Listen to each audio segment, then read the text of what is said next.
अस्सलामुअलैकुम वरहमतुल्लाहि वबरकातुहू। एक बार एक नेक ताजिर के पास बहुत सा माल आ गया, मगर बाजार में खरीदार नहीं थे। हर तरफ मंदी का आलम था। लोग कह रहे थे कि ये नुकसान उठाएगा। ताजिर ने अल्लाह पर तवक्कुल किया और रात को तहज्जुद करके बैठकर सिर्फ एक काम किया, 1000 मरतबा दुरूद पाक पढ़ा। सुबह जब दुकान खोली तो एक मुसाफिर काफिला आया और सारा माल खरीद कर चला गया। वो ताजिर हैरान रह गया। रात को ख्वाब में नबी करीम सल्लल्लाहु अलैहि वसल्लम की ज़ियारत हुई।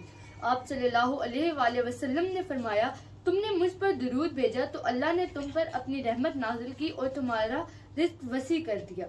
दुरूद पाक सिर्फ आखिरत के लिए नहीं बल्कि दुनिया के मसाइल, रिज़्क, परेशानी, कारोबार के हल का जरिया भी है। दिल से मोहब्बत से पढ़ा गया दुरूद जिंदगी बदल देता है।